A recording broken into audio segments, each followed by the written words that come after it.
Hi everyone, it's Cub Baby Cam here.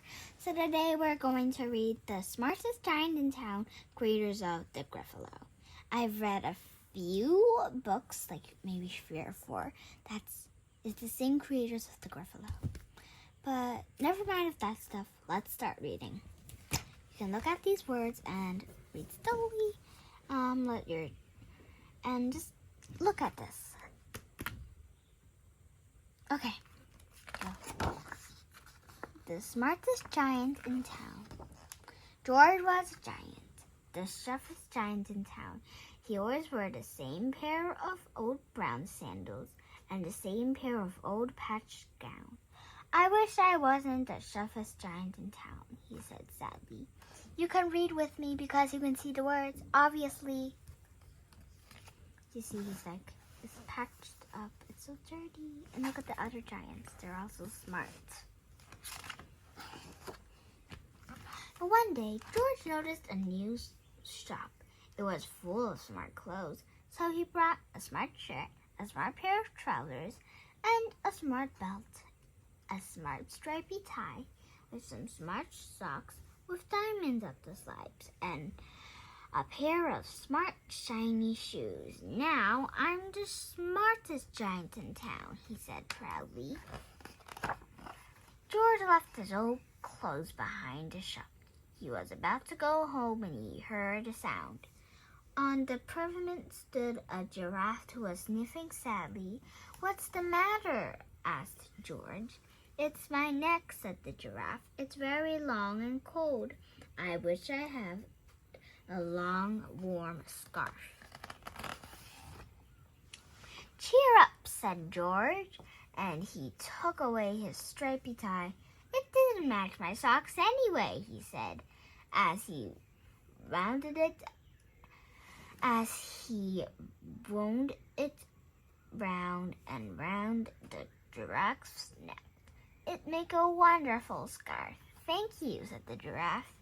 As George stood towards home, he sang to himself, my tie is a scarf for a cold giraffe.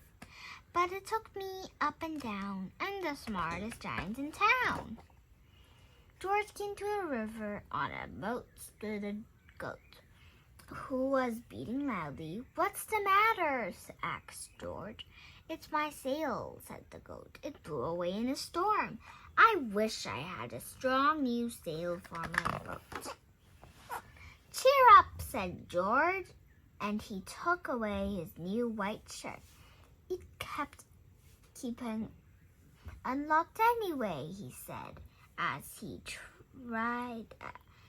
tied it to the mast of the ghost boat. It'd make a magnificent sail. Thank you, said the goat. George stood on, saying to himself, my tie is a scarf for a cold giraffe. My shirt's on a boat as a sail for a goat. But it took me up and down. I'm the smartest giant in town. George came to a tiny ruined house. Besides the house stood a white mouse with lots of baby mice. They were all squeaking.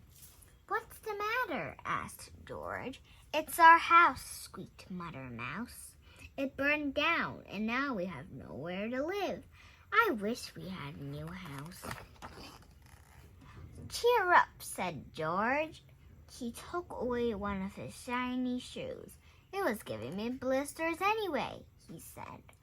As the mouse and her baby scrambled in, the shoe made a perfect home for them.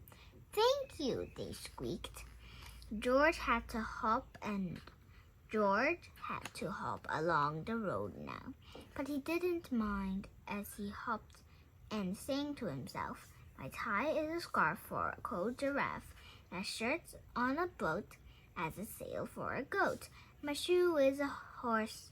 My shoe is a house for a little white mouse, but it took me up and down. I'm the smartest giant in town. George came to a campsite. Beside a tent stood a fox. Who's crying? What's the matter? Asked George. It's my sleeping bag, said the fox. I I dropped it in the puddle.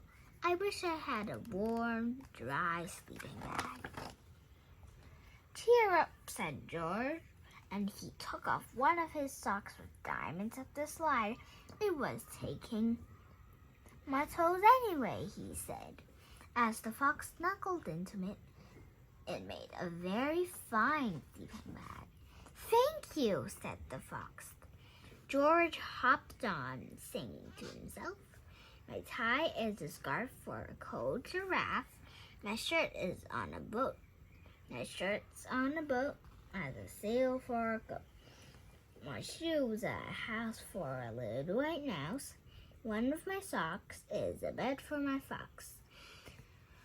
But it took me up and down. I'm the smartest giant in town. George came to a big squeaky bog. Beside the bog stood a dog who was howling. What's the matter? Asked George. It's this bog, said the dog. I need to get across it. But I kept getting stuck in the mud.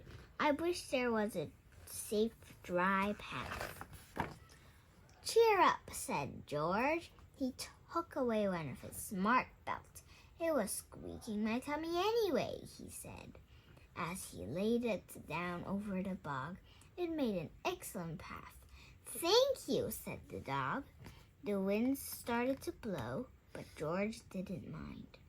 He hopped singing to himself. My tie is a scarf for a cold giraffe.